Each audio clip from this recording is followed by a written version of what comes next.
Now he don't have that because it ain't gonna be pajama pictures for Christmas with him and his mother. It ain't gonna be, you understand, family vacations with just me, him and his mother. It's very unfortunate. His childhood will be separate. He'll have a life with his mother. He'll have a life with his dad. Graduations, I'm going to show up with my family. That's his family. She's going to show up with whoever. If she winds up getting another guy, you get what I'm saying? That's the reality. Never lying to my kid, him or her, right? If I keep saying him like it's like boy or girl, whoever it would be, right? My child, they have to understand this is it. And all I can do is apologize to them for putting them in that scenario because it is my fault. And people are not adult enough to take responsibility for their fucking actions. If I had a son or a daughter, I would tell them. So like I told him, if this was my daughter, this is the conversation I would have for her, and I definitely wouldn't have make her feel comfortable. You got to come out alone, because guess what? I don't know, remember the little thing went viral when the little girl was like, you better come watch these babies. Nobody was with you fucking the babies. That little girl was right. I got that, and this is because for me, I look at Dream and Liberty, since they was 5 years old, I told them, don't be a hoe. Life is about choices and decisions. You can't control the consequences of your choices and decisions, and don't work for nobody.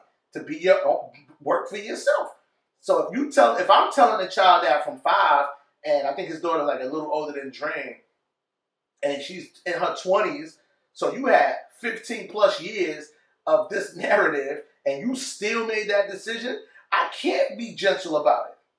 Now, if to the case of him, you ain't really been there to tell her these things. So you should be, like, you're not saying accepting of it, but it shouldn't be a surprise to you. Because you weren't being a dad. You were being a supportive father. You didn't have those conversations. So people say, oh, he took his daughter about stuff like that. Because the world is real. I have beautiful daughters. Niggas is going to try to fuck them. I tell people, I'm like, don't sugarcoat shit with your kids. Like, one of my cousins posted up, his son is probably like 3 or 4. He asked, how do women get pregnant? Or something like that. And I jokingly said, tell him the truth. Like, a story, then he was like, nah. He'll start asking, I was like, nah. I said, you have to tell him the truth. Not vulgar and stuff like that. You have to tell him. I said, tell him the truth. Like, when a man and a woman get married, they have a child. Like, and that's just what he needs to know, what his narrative is. Not baby mother, baby father. Right, that's the joke. So what if it's this scenario? What? That it is. It's just pregnant. He had a baby shower. He's 3 years old. Because kids are very inquisitive, and he realizes she ain't married. She don't even got no man. Well, how she got pregnant? So you got to be honest to your point. So what do you tell him then? Well, you tell him no. You tell him the truth. Or you tell him that's when you use the stalk shit. No, I'm fucking with you. You would tell him like, oh, men and women get together. You don't have to describe it to a T. When you get older, when you become an adult, and you have kids. But I'm like, you shouldn't sugarcoat stuff like that. No, because it's anatomy. So to your point, you don't have to go to the extremes of like, oh yeah, you fucking yeah. They should know that sperm from the man grows inside of the egg of a woman and it incubates in a woman. That's biology. They should know these things. You know what I'm saying? So I don't know. It was just a lot, but I just think growing up in a single woman household for a lot of women, it'd be hard for them to. Not only this situation, but just generally to be in a relationship and understand the thinking of a man because they've never had that in their lives. They've never got to witness a wife be a wife to a husband and a husband be a husband to a wife. So when they get in these, and whether it's intentional or whether it's consciously or subconsciously, they have this strong black woman thing with them where they feel like they don't need no man or they're not going to listen to no man, especially when they make more money than the man. They feel like they are the man. And like I just told you, I saw a clip of Ayanna Vizon. I don't know if I'm saying her name right. The Ayanna lady. And she was like, oh, I was a terrible mother, but I was a great father. And that shit rubbed me. I hate when women say that. I hate when women be like, Happy Father's Day. I was like, you would never hear a man say, I know a bunch of men who raise their kids on their own, right? You would never hear them go, oh, they made me a good mother and a good father. You hear the fucking trans men doesn't even say that. The dude that was on the Breakfast Club, the trans dude, he said he's fucking women still though. He literally dresses like a woman, but he said, I'm still a father to my children. They know he doesn't call himself a mother, right? So, and I think that's the worst thing that could happen, and it's just he's like, a trans woman. Yeah, he's a man transitioning to a woman, but he still to children knows him as a father. He got titties and everything, like breast implants and all that, right? So, but I say that to say this: most of those children, not just the women, even the men, when they leave, that's why a lot of those men be having difficulties because they'll put their mother before their wife. That's another conversation. And I feel like your wife comes before your children or your mother. I say that all the time, and vice versa. Your husband comes before your children or your other relatives. When you get with somebody and then y'all have children and start a family, that's your immediate family now. Not anything outside of that. And a lot of the people who hold those ideologies, I start paying attention, or they come from single mother households. That, and if they don't, if they have a 2-parent household, the woman doesn't respect the father, or the father is a slouch. Yeah. In the house, if he's there in the household, so she feels like, oh, my kids, not our kids.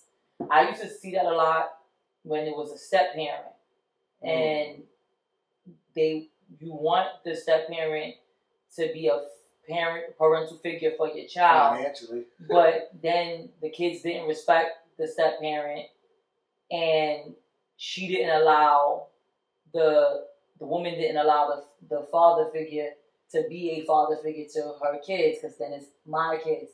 You can't scold my kids. You can't tell my kids shit, but he has to provide for them. Pick them up from school, food, shelter, and all that. Yeah, engage your kids, but then he can't scold your kids. So you got a kid acting up now to a man.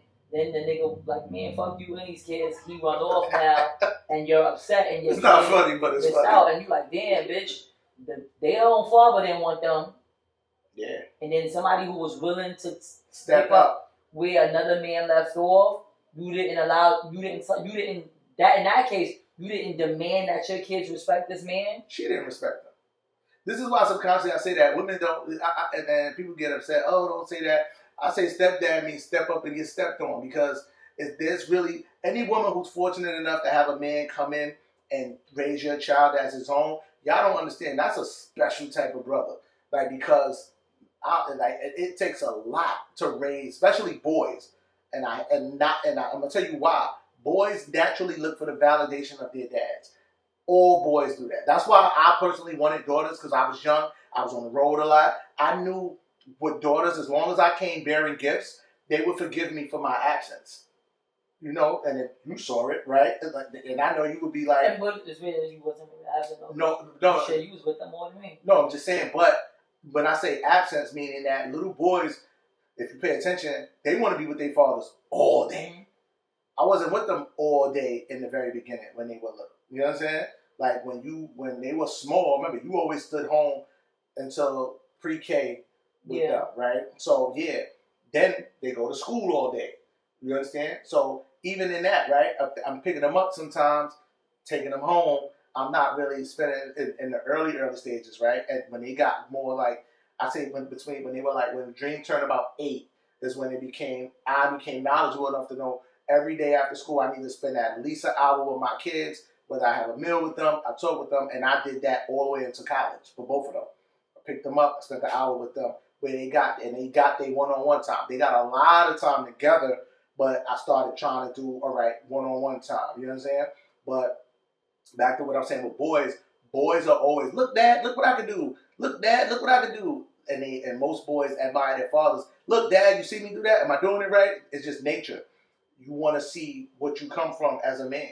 Like, you know what I'm saying? And me, I didn't have that. Like, I lived in a 2-parent household, but my father was never home. So I don't have a relationship. And I used to always tell you that, right? And I'd be like, oh, I don't have a relationship. You'd be like, oh, at least you have both your parents. I really didn't.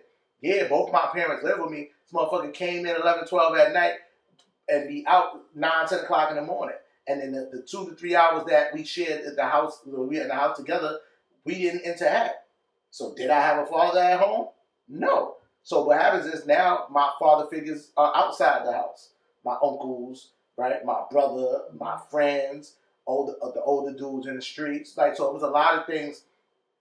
I just think I'm very unique in who I am. I look at life, again, I get emotional thinking about it. I was like, I'm not supposed to be where I'm at because I didn't. That's why I tell you sometimes some people are just born that way. I think I'm one of those people. Mm-hmm. I was like looking at all the adversity, all the shit that was around me. Like, to have 2 children get fucking academic scholarships to colleges, growing up in a great, safe environment, right? It's unheard of. Not saying it's unheard of, like nobody does it, but it's a rare thing. Because I look back at most where I come from. That's what I'm saying. I look back at all my friends that I grew up with. I don't have many of them.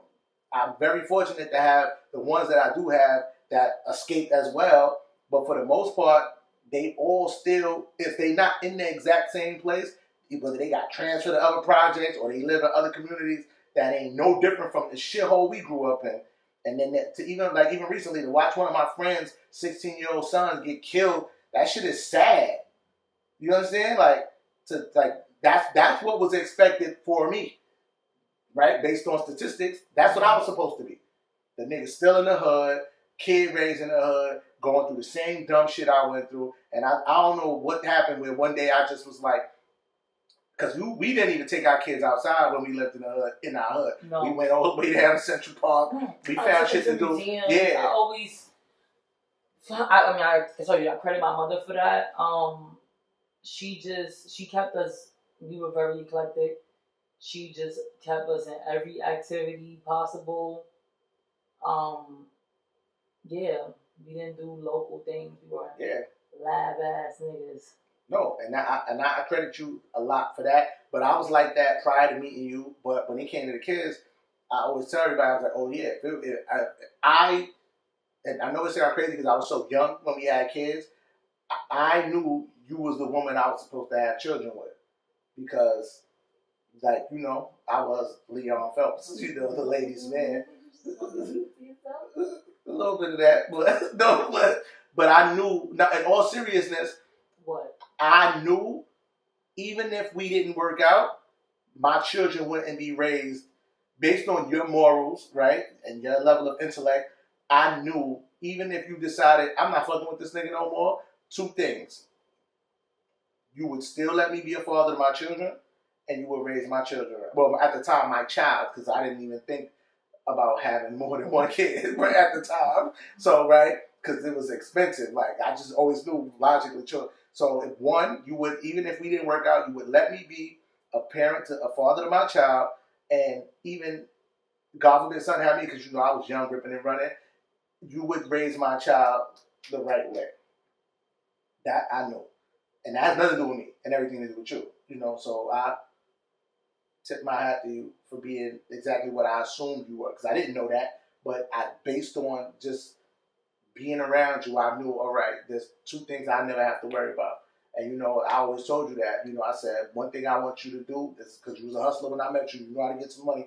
I said, promise me that you will never put a dick in your mouth to feed you and my child, and you put a dick in your mouth because you like the way it feel there. So it's like, and this is some real shit. The same thing I tell my daughters. Like, you should never have to do anything sexually for survival. You know what I'm saying? Like, and the world is big. You can't get rich. You worthless, kid. You know what I'm saying? The world's a killer kid. As long as the borders is open, baby, we get the thing. Now, let me stop. This is why they call us Bonnie and Clyde there. Let me stop. That was a little jokey joke. Okay. Alright, we about to wrap it up. I'm tired. Shake my ass. Yeah. For no coins. And I'm knocking nobody who do shake their ass to get coins. Do you think? But I'm just saying. You know, you shouldn't have to sell no pussy. You said you wanted to. We can touch base on that next time. I'm tired. Encouraging the Susu and large families. Yeah, our next episode will be about finances. But I'm tired. You got anything you want to say before we get out of here? I would like to stop filming so late because you'd be tired. Yeah. Yo, this woman do 80,000 things, but then tell me I want to stop filming so late. I had to take a nap because I be looking like a zombie on camera. Oh my god! Like, look at this girl, or they either think that or probably think I'm high or something. But I'll be like in the zone, like listening and also trying not to be like, you know, but. It's always the man's fault. Just remember that. It's always the man's fault. The man is the trouble for everything. It's my fault. Yeah. But what I want to say. Say it. 'Cause I'm tired. say you was gonna have some